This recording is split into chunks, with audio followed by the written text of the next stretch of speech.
All right, welcome back to Third String Podcast. Pete, how are you doing? I am doing well, my friend. How about you? Merry Christmas. Yeah, you as well. I'm excited to do this little holiday episode of Third String for our listeners. We thought we'd just sort of sit down and banter a little bit, beers in hand, and talk about sports and holidays, Christmas, stuff like that. So, yeah, I guess Christmas on our end was good, Pete. I don't know if you guys had any special or unexpected things happen over there.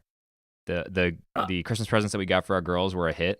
We got them a kitchen set, and this kitchen set that we got was like, it's like IKEA style. So it's all particle board. You assemble it yourself. But I spent hours assembling this thing, and like it's very ornate. And I'm impressed with what we got for the price because it was cheap. But I guess it was cheap because it's all manual labor, and you had to build it all yourself. And it took me a long, long time.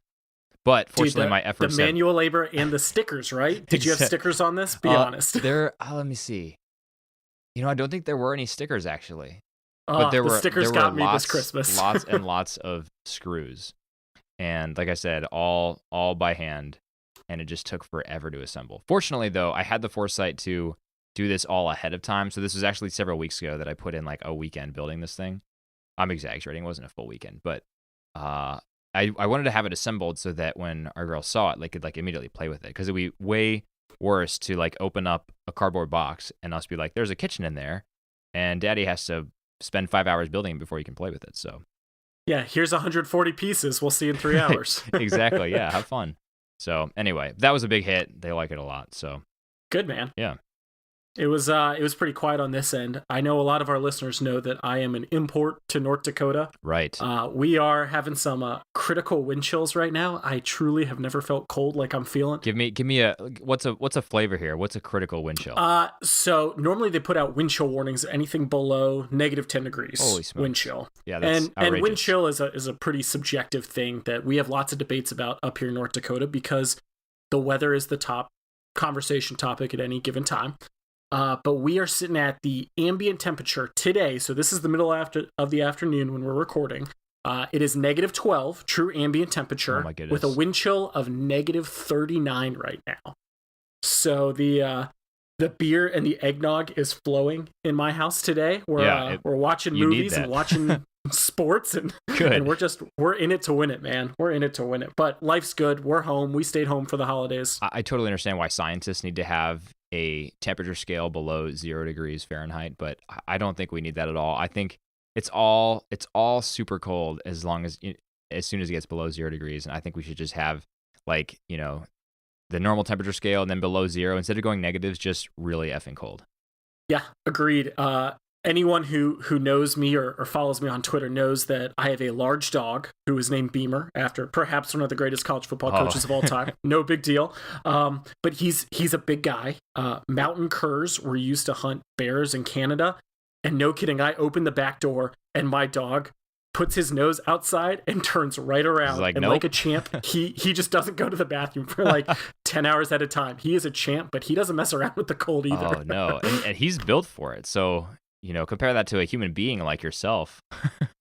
Yeah. We mentioned a couple weeks ago how much I would cry if I got into a fight with an offensive lineman. If I walk outside right now, I will just die. Like right. There's nothing to it. There's not enough to me, and I'm a wimp when it comes to the cold. Oh, I'm a huge wimp. Yeah. I'm not built for northern North Dakota, so glad I'm not there. Thanks for taking that bullet for me. Yeah, I'm here for you, bud. Should we talk some sports now? Let's do it. What a fun week coming up. But let's do it. What's on your mind?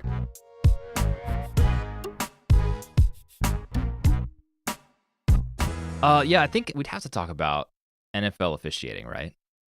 Yeah, definitely the topic of the week. I think we acknowledged at least the overturned Steelers call, but this was on my mind again because on Saturday I was at the gym on the treadmill. I was watching the Bills-Patriots game.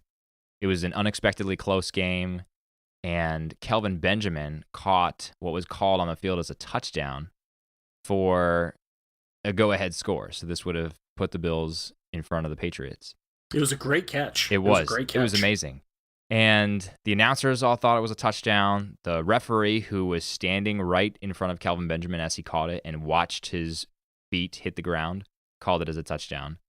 And then, of course, like all scoring plays, it's reviewed by the NFL officiating crew in New York.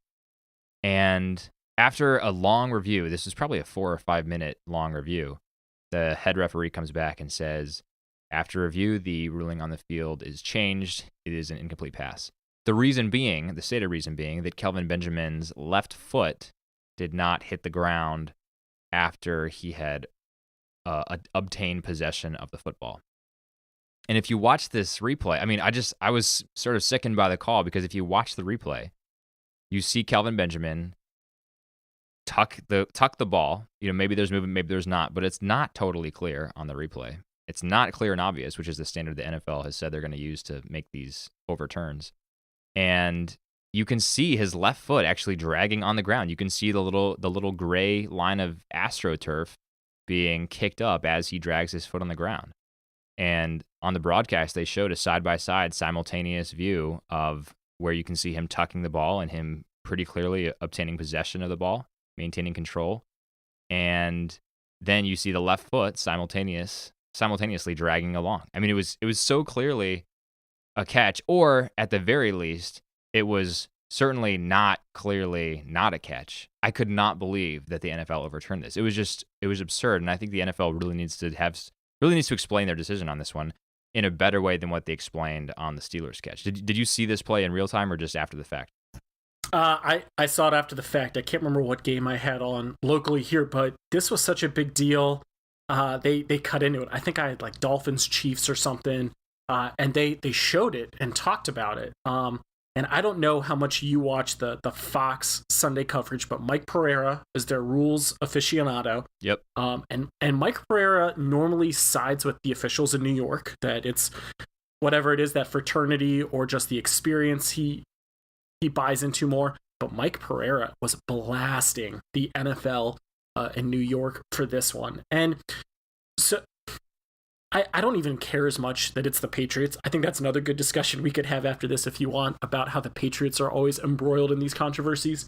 But really, it boils down to two issues for me as an NFL fan, especially a guy whose teams are out of it, so I'm just watching to watch at this point.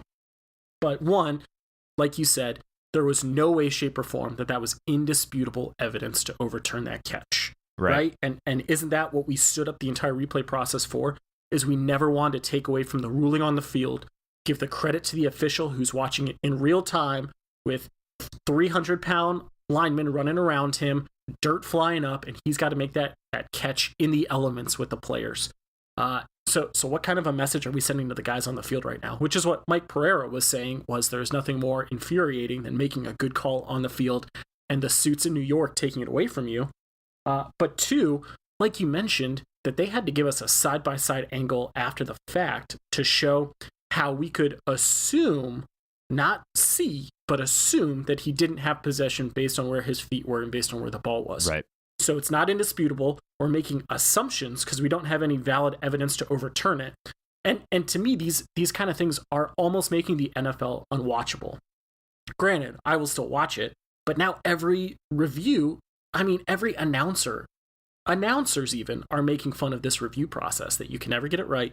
You don't know what New York's going to do. The NFL seems to very quickly be taking this replay system, something that I would argue was one of the biggest changes in sports, even in the mid-2000s when they started instituting replays overall. But they've taken this with something that was designed to improve the game, to micromanagement, to the minute level that if you're a field referee at this point, what on earth are you going to call? Because New York's going to overturn it. And what is my incentive here to actually make sure I'm getting the calls right? We talk about baseball, reviews what the umpires are doing, gives them a grade. The NFL just seems to be not only belittling their players, but belittling their officiating teams at this point. It's just infuriating to watch that these phenomenal plays get overturned almost every time, which we've made some really, really good calls with replay. Don't get me wrong. I love replay. I cannot imagine the game going back to what it was before replay. But this is horrible to watch when it comes to what kind of stuff is happening. And this had playoff implications. Yes, it definitely did. And look, the Patriots won by 3 touchdowns, so I understand the argument that this wasn't a game changer in the end, but it affects the momentum of the game immensely. And when you take away an incredible athletic leaping touchdown in the corner of the end zone by Kelvin Benjamin and make them settle for a field goal, that is definitely a momentum shifter. And now I don't think that the NFL, you mentioned the Patriots thing, I don't think the NFL has this systemic pro-Patriots bias, but I do think that the officiating room in New York has some questions to answer after the similar play where Jesse James, the Pittsburgh Steelers tight end, got what looked like a touchdown to the announcers and to everyone else watching a week ago, and then that got overturned in New York too. And I mean, like you said, it makes the games a lot harder to watch. I mean, replay was never meant to do this. It was never meant to like be the thing that that the refs could rely on to get to catch everything they can't see on the field. It was never meant to create these 3 to 5 minute breaks in the game while we look at every inconceivable angle. Didn't the rule used to be like 2 minutes was what a review should be, and if it takes longer, it's clearly not indisputable? Yeah, exactly. I really think that reviews should be like, I think that the ref should get one slow motion look from all camera angles of a play, and that's it. And if they don't know the answer from that because it's not clear and obvious, then you stick with the original call on the field. And then that would take you 45 seconds, and that's it. And that also allows for the obvious calls that need to be changed.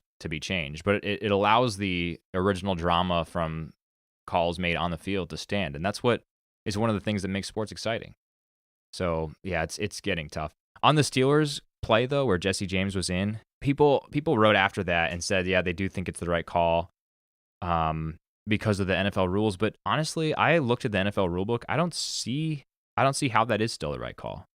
So, first of all, there's the rules on first of all, let me go back. I tweeted about this, but the NFL Vice President of Officiating, Al Riveron, he put a video together to explain why the NFL made the decision they did on that call.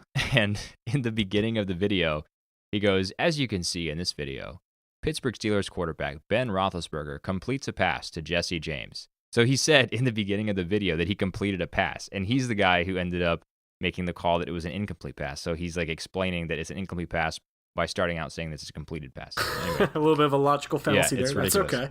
Okay, so so in the rules, I'm looking at Section 2 of the NFL rulebook, Article 1, dead ball declared.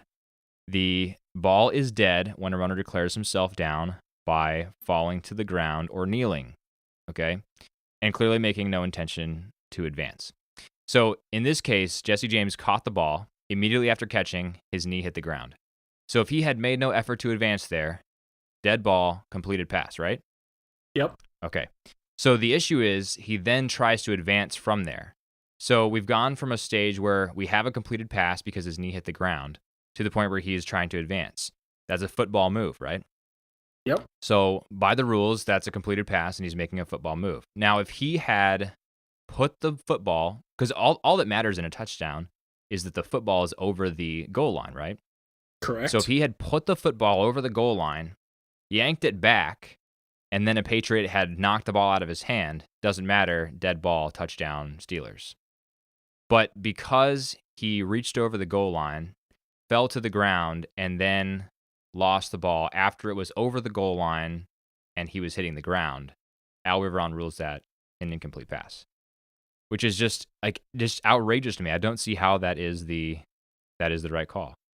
So we have what he was relying on was Article 3, Item 1, player going to the ground. A player is considered to be going to the ground if he does not remain upright long enough to demonstrate that he is clearly a runner, right? So if he's not making a football move. But as we just established, his knee hit the ground after the pass, and then he turned up the field to dive into the end zone. That's a football move.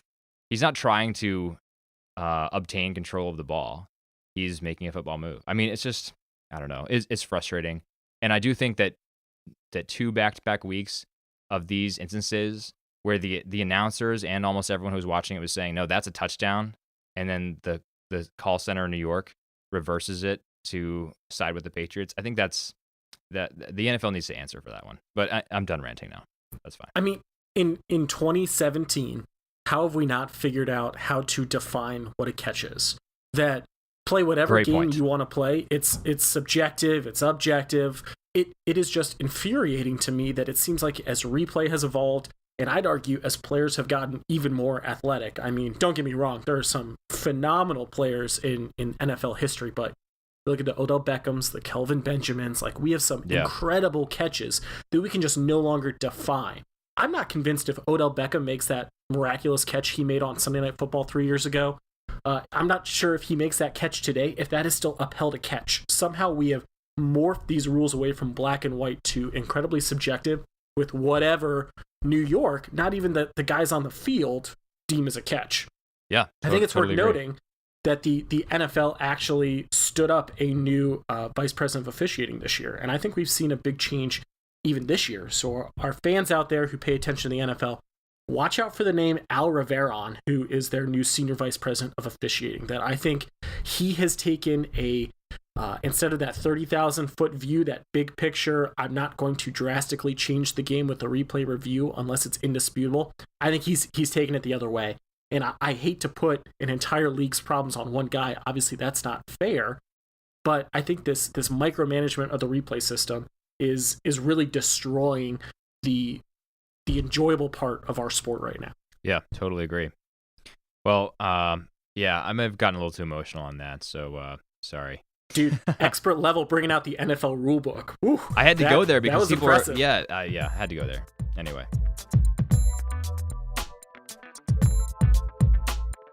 What are you drinking, by the way? Are you enjoying some Taxman Brewing? Oh, you know me. So again, for our fans out there, know that I get back to Indianapolis, Indiana, and my wife is from Greenwood, Indiana, so we spent some time there over the holidays. I'm actually drinking the Late Maison from Taxman Brewing, which is nice. a farmhouse ale. It's a nice 7%, so when it's negative 40, I probably need more than a 7% beer. So Taxman, you might be hearing from me soon to see if we can up that. But there you go. I love Taxman. They're actually out of Bargersville, Indiana, but I love Taxman. Just down the street Next time I'm in Indiana, from Joel, I'll definitely visit. who was on here last week. Yeah. How about you? What are you drinking over there? I'm a Blue Moon guy. It's my safe standard. Although great go-to. Although a friend of mine, I'm not drinking it right now, but a friend of mine brought over some Independence Amber Ale from a local brewery here in Austin. So had that on Christmas Eve. That was pretty enjoyable as well. I'll probably crack one open later today here. Nice. We like listener questions and listener feedback, but we also like beer recommendations. That's right. Let's be honest. Yeah. Here. What should we drink for the next episode of Third String? All right. So that'll get the people going. I'm excited. What else should we talk about? I got a couple things on my mind. The first thing is, I think as we are now in the heart of bowl season, let's talk about early recruiting. So this one I was not tracking on until about a month ago, to be totally honest. But recruiting normally goes obviously all year, but the signing period is normally February through April of the spring. And that's when, say you want to come in with the 2018 class, you could sign between February and April of the beginning of that year. So you could sign and then be a summer enrollee and get to fall practice in time. Some guys have kind of gotten around that by signing early and then enrolling in spring classes at the university, so you can pick up those classes in late January and kind of get ahead of the game, get a few more practices, get to spring ball instead of just waiting for summer two-a-days, which I know in many areas, especially by you, Zach, are pretty brutal out there in the Texas sun. That's right. But college football this year changed that up, and actually back in 2015, 2016, they started debating this about how they can affect the signing period. And there was a debate over whether you could start signing as early as June of the previous year, so guys could commit a full year before they have to show up on campus, as well as looking at December. And they settled on December. So recruits can sign anywhere between December 20th and December 23rd, about 7 a.m. to 11:59 p.m., just to be precise there. But overall, we're looking at now 2 signing periods. The early signing period, which just wrapped up, took a lot of high-ranking guys off the market, but not as many 5-stars as we expected, I'd argue.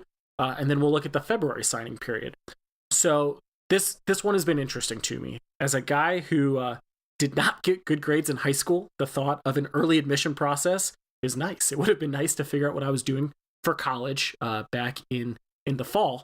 But I didn't have the grades for it. So I'm trying to think where athletes might be when they had the opportunity to sign with a school early. Not necessarily, have to sign early, but have the option, which I think is interesting. So this one's kind of on my mind. I'm interested to see how it works and what we see happen in February and March of this year, where a lot of guys have already committed. But I think of me as a 17 and 18-year-old, committing to a school was a big deal, and I was just going there to give them to get an education, right, and pay them lots of money. These guys are looking to not only go to a school and live in a town, but also start trying to stratify themselves for the NFL. This is a big deal. If I choose the wrong school with the wrong scheme, who puts me in the wrong position? I mean, that I know it sounds dramatic, but that is a life-altering decision right there. So I worry this could be a bit of a slippery slope as we start, but I think it was exciting. I saw a couple different coaches said things along the lines of, if they verbally committed, we expect them to sign their letters of intent as early in the early signing period as possible. So it's a lot of pressure, but yeah, that is. I'm really interested to see where this overall process goes. So the argument for the early signing period, as I understand it, is that it gives student athletes basically an earlier period in their high school time where they can decide on where to go, right? Yeah. So the argument is for the welfare of student athletes who can start thinking about college in their junior year, say, instead of their senior year. Yep. Yeah, I mean, I don't know. I guess I haven't read enough on this to have a really solid opinion on it, but there are multiple problems with the college recruiting process. One of the things that's always bugged me is how these 8th graders can get full scholarship offers from big schools. Like I saw a story about an 8th grader this year who got a full scholarship offer from Mississippi State, Alabama, and I think another SEC school. And I don't think that does a kid any favors because, well, I guess a number of things. One, you're sending them a message that their big moneymaker is just their athleticism and their body. So you're going to tell them at 8th grade, like, you need to put everything you have into this because this is what's going to get you. This is what's going to propel you into the future. And the numbers on how many NCAA athletes go on to the NFL and actually can have a livelihood from their football career is very, very low. So I think you're teaching kids to prioritize the wrong thing at that young age, which is wrong. And I don't know about the early signing period. I don't know what to make of it, honestly, because the letter of intent and all that, I understand, but recruits can always back out from the letters of intent, right? Absolutely. And there's not really a penalty for doing that. So why have such a standardized signing period at all? I'm not really sure what the argument is. I think it just really kind of opens doors for boosters to have a little bit more input into the process than they maybe otherwise should. But I'm not really sure. What else do you think on that? Well, I think you bring up the interesting point of flipping recruits. And we hear about this every year. Anyone who follows college football recruiting knows that the power schools kind of set aside their probably top 15 scholarship offers, and right. then they start tweaking with everyone else's. And that's where you get the Nick Sabans of the world and the Urban Meyer getting into kids' living rooms. There was a fascinating article that came out during this early signing that Dabo Swinney, going after one of his top recruits, actually said, I know you're looking at Ohio State as well, but know that Urban Meyer's on the backside of his career, and Clemson is still building. So I think that's a fascinating point as well, that we might see the flipping process get a little more dicey. Yeah. Now that guys are signing letters of intent, that it gets more serious. I do think it'll be interesting in that colleges can kind of shake out their scholarship offers earlier. And I actually think that's a plus, that we might get a little of the less back and forth, since guys know that, hey, we had 15 scholarship athletes sign in the fall. We've got 10 offers left on the table. Let's really focus on our 10 guys and go. I think it's probably also good for some of those high star recruits that they're getting less calls as they get into the spring, and they can just kind of focus on what they're doing and get ready to enroll the following year. But I don't know, man. I don't know if it's actually going to change anything either. Let's right. be honest here. The top schools, even right now, coming out of the early signing period, are your classic Power 5 teams: the Alabamas, the Ohio States, the Penn States, the Clemsons. All 4 of the teams in the college football playoff right now have top 10 recruiting teams, and that makes perfect sense, right? Yeah. But how much is early signing going to actually affect that? Right. Yeah. Totally agree. So I'm interested. I think it's going to run college football coaches ragged, because college football coaches were recruiting this month as well as doing bowl prep, and that's got to be interesting for a college administration. So say that you're at a school who went 6-6 this year, barely into a bowl game, but hey, you're in a bowl game, as we talked about with Joel. That's still a huge deal. I need you to prep for a bowl game. But what if I'm looking to make a change? Do I want to sign a coach? Or, do I want to let a coach go out and recruit just to fire him once early signing day is over? I think it's going to be interesting, because NFL coaches aren't on the market yet either. We still have week 17 coming up. when week 17 is over and the rash of coaches get fired, a couple of those guys, especially the assistants, filter down to the collegiate level every year. And college football also added one more assistant coach that goes into effect on January 9th of 2018. Oh, I didn't even realize that. Okay. I think for administrations, this got a heck of a lot more complicated. Yeah. And if you are maybe a child or a spouse of a college football coach, this probably really stinks. Yeah, that makes sense. I guess, again, I'm just not sure, like you said, what difference does this make? Does this really improve the lives of student athletes? I'm all about that. I think student athletes are too often left out of the equation in NCAA.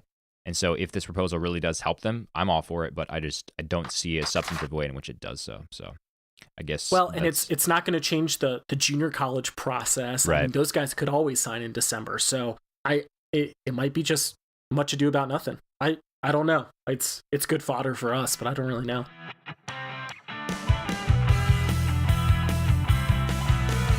Well, speaking of junior college, another sport that leverages junior college athletes quite a bit is hockey. And I think we should talk a little bit about the Las Vegas Golden Knights, the NHL's newest team. Oh, I think the Vegas Golden Knights, for anyone who's active on Twitter, give them a follow. Their Twitter account is one of the more interesting Twitter accounts out there. Agreed. Yeah, it's up there with Lane Kiffin and Faux Pelini, I think.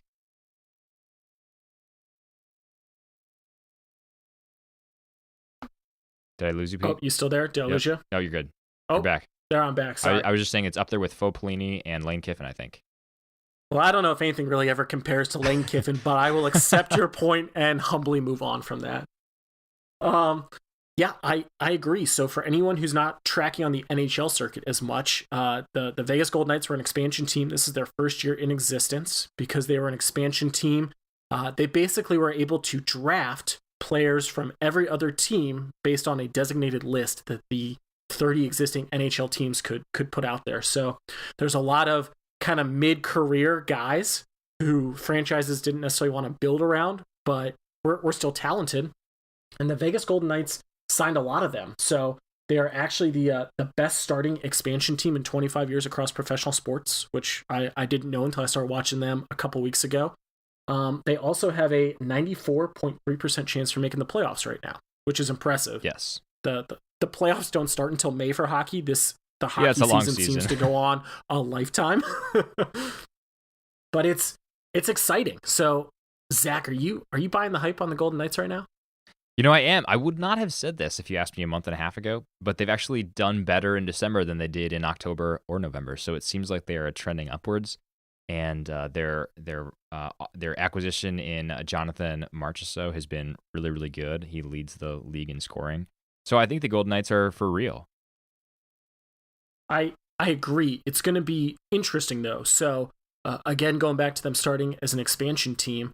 So they signed a lot of these guys who were kind of on the backside of their contracts, that the way the expansion draft worked, the Knights had a whole range of options from guys they could select from with these other teams. Right. And George McPhee, who's the general manager, went after a lot of guys who were kind of towards the back end of their careers.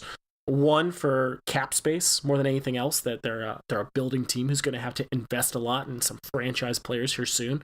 But also, he wanted to give himself the leverage. I think, personally, what he was looking at is, if this team is really, really bad in February, can I start dumping these older free agents to teams who need to fill a defensive gap or maybe a wing gap and move on and just have that ability to build? I think the fact that this team is so good is not only surprising to us, I have to believe George McPhee is really surprised. And it'll be interesting, the trade deadline's at the end of February.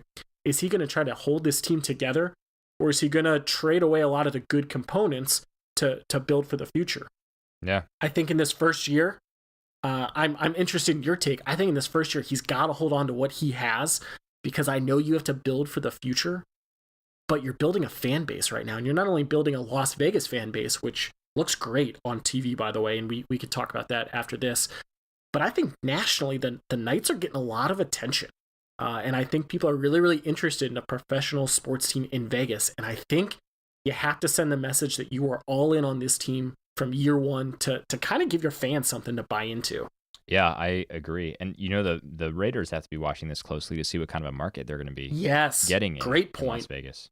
And the Raiders were pretty bad this season. Derek Carr is not looking like the Derek Carr of last year, the pre-broken leg Derek Carr. So yeah, I have to think they're watching that closely.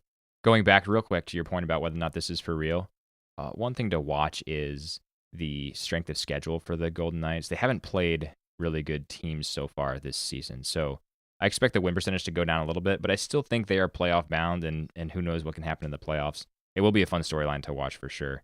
They are second in the NHL in points scored. The simple rating system, they are fifth in the NHL, which is a rating system that basically takes into account average goal differential and strength of schedule.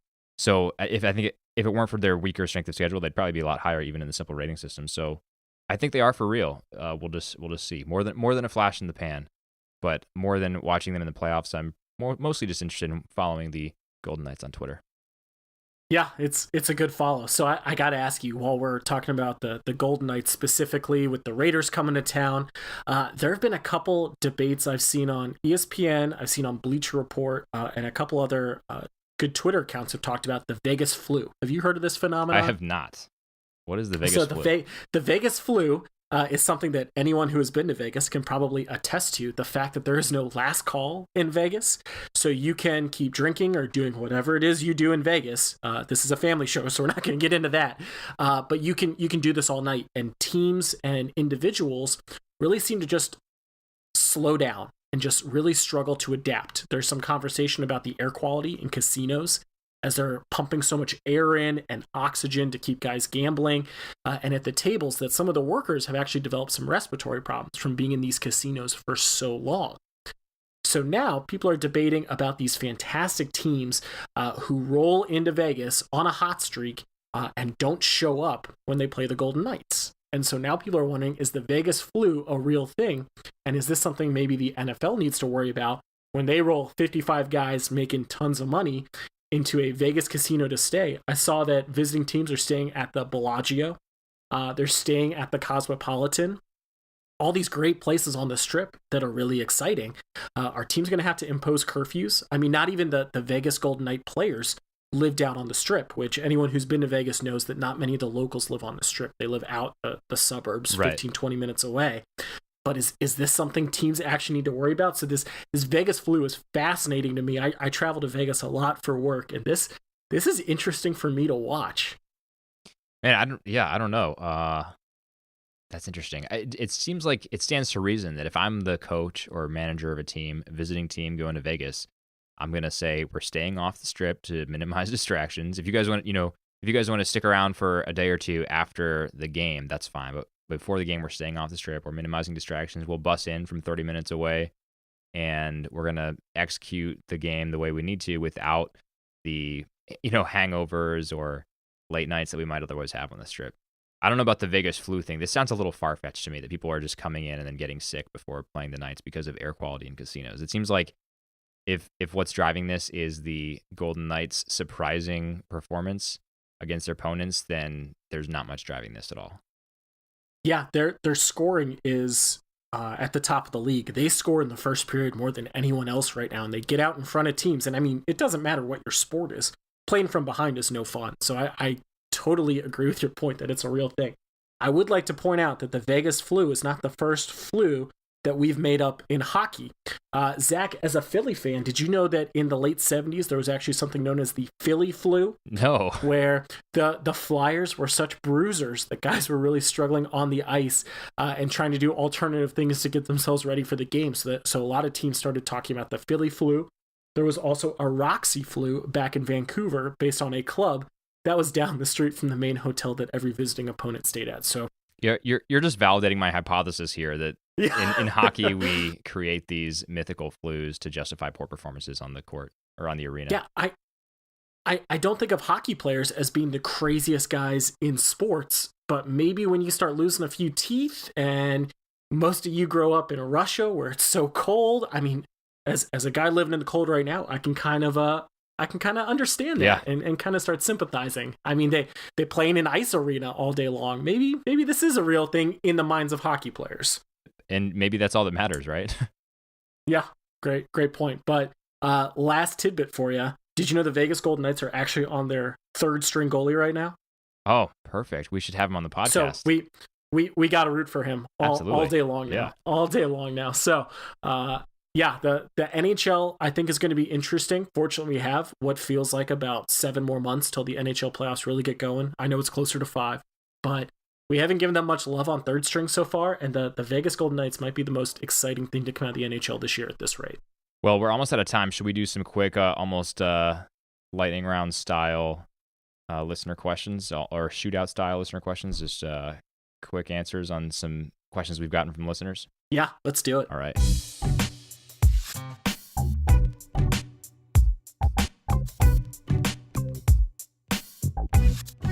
All right, so the first one I have is from Evan, who is asking, is football fun to watch in San Francisco again, or is this a mirage? He's got to be referring to Jimmy Garoppolo, who's now undefeated as an NFL starter, 6-0. He's gone 4-0 since starting for the 49ers, bringing their win total up to 5 on the season. And his most recent opponent was the Jacksonville Jaguars, who everyone thought would come in and curb stomp the 49ers, the number 1 rated defense in the league, shut down secondary, and really good pass rushers. And Garoppolo put up, I think it was 44 points on the Jaguars. So is this mirage, Pete, or is San Francisco actually fun to watch again? I think San Francisco is getting there. I'm not ready to say I'm all in on the 49ers yet. I think Kyle Shanahan is a much better coach than he gets credit for. That I think a lot of the bad reputation he has comes from his days in Washington with RG3. He did great things in Atlanta as their offensive coordinator before he moved on. And look at the drop-off in Atlanta now, right? Yeah. Between last year and this year. Exactly. Don't forget how good the Falcons were despite what they did in the Super Bowl.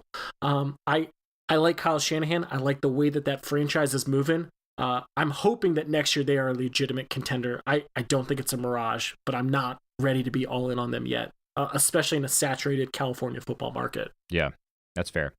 He's on pace across. So if we were to take his 4-game performance and extrapolate it across a 16-game season, he'd be throwing for over 5,000 yards.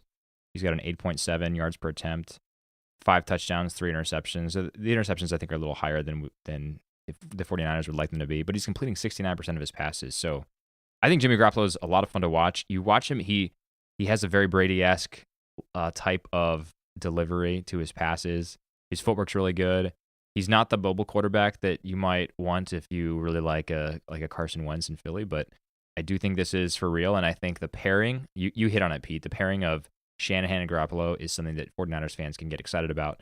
So, just to answer your question, Evan, I think this is for real, and if I'm a 49ers fan, I'm really excited about the future.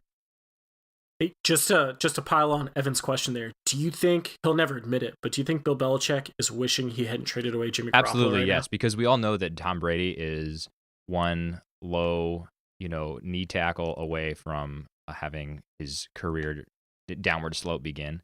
And when he does, the Patriots did not have an heir apparent anymore. And Jimmy Garoppolo was the second coming of Brady, I think.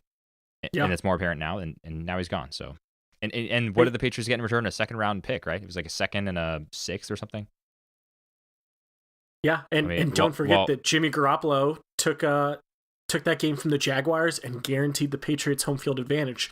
So maybe this was all part of Bill Belichick's plan once upon a time. I mean, he is the evil empire of football, right? I mean, maybe this is all working out as he wanted it to. Right. But good. That was a good topic. Let's stick with the NFL. I got a question from John in here. So John, I would say clearly a Steelers fan as we're reading this question, but the Steelers are hurting with recent injuries, even after releasing James Harrison, who, by the way, this is not part of his question, but I saw was working out with the Patriots. Stay tuned for that. Well, hopefully I can at least just watch James Harrison continue to lift insane amounts of weight on Instagram.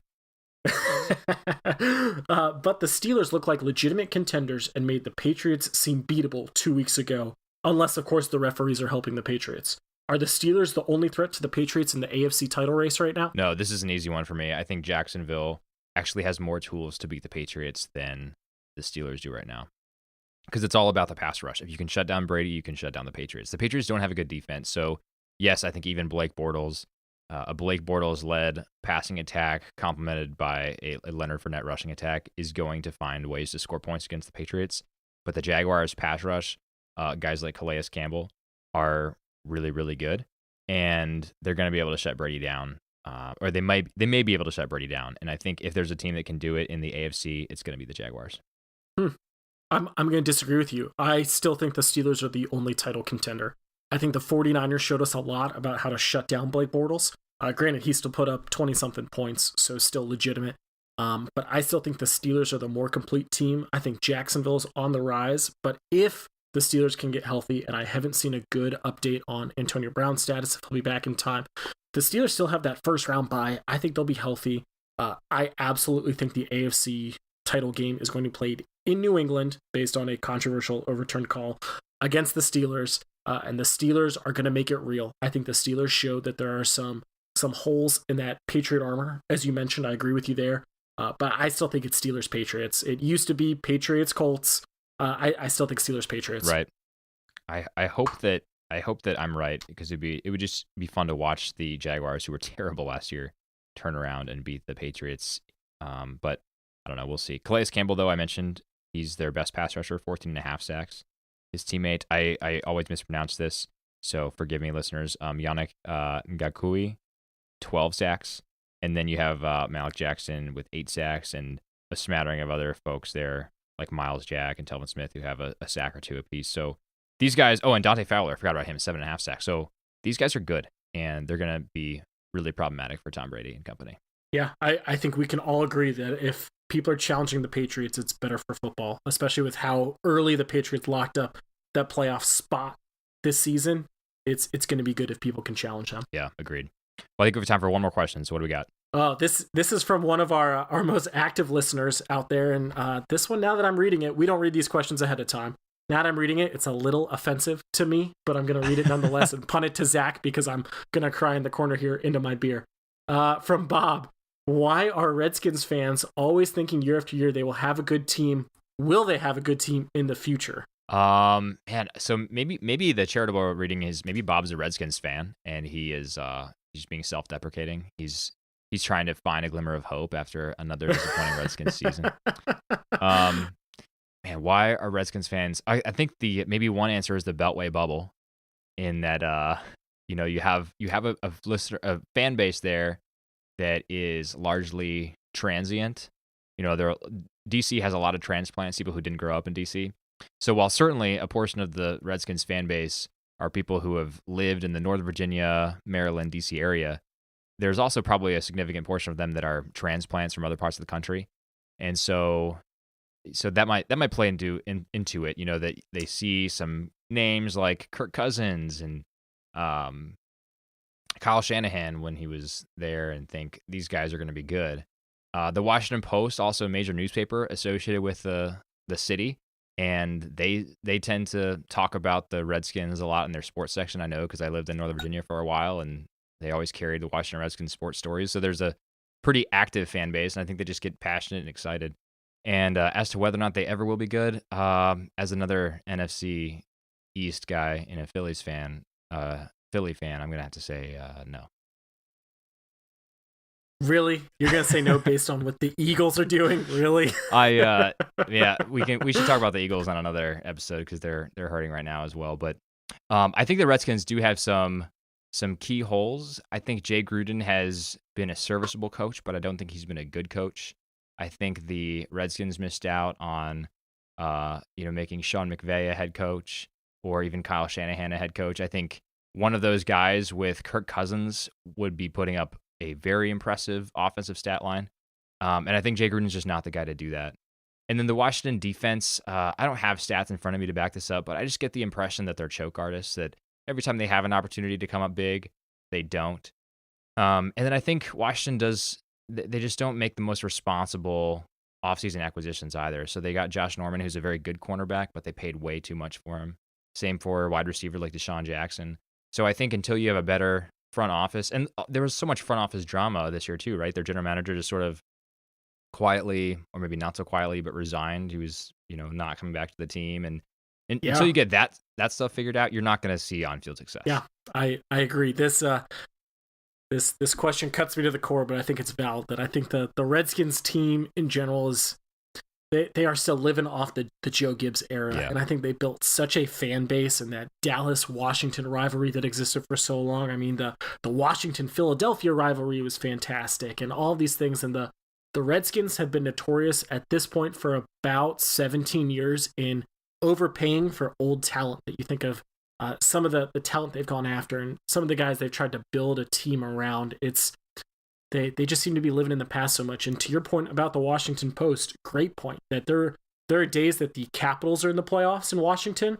There are days that the Nationals are in the playoffs. Right. And there are days that the Wizards are in the playoffs. And the front page story continues to be the Redskins, even when the Redskins are eliminated from the playoffs. It is, as a Redskins fan, it's almost embarrassing that we continue to assume that this team can still miraculously win 9 straight to make it to the playoffs, which at one point was their only way into the playoffs this year. Pete, as a Redskins fan, do you know when the last time the Redskins won more than 10 games in a season was? Yep. Yeah, that's kind of where they live, is the, you know, 8-8, 9-7, 7-8 territory. So their last season with more than 10 wins was 1991 when they won the Super Bowl and went 14-2. Wow. So the not great. Yeah, the Redskins are they're perpetually in this sort of mediocre territory. And I'm not one to point fingers as a Philly fan, but I think that's a problem that plagues both of our franchises. Yeah, and not investing in the right guys. Now, I like to think that Philly's turned a corner this year, but we'll see. Yeah, on the next episode, let's still talk about Carson Wentz for MVP. I'm not off that boat yet. All right. Well, I think that's all we've got for this episode, right? Yeah, that's all I got. All right, enjoy that Taxman beer. And until next time, have a Merry Christmas. It's only the second day of Christmas. We've got 12 of them, Pete. So. Oh man, I better slow down on this tax, man. Seriously, yeah. Don't go too fast. Pace yourself. So have a good rest of your Christmas. We'll do another episode again next week, and have a happy New Year too.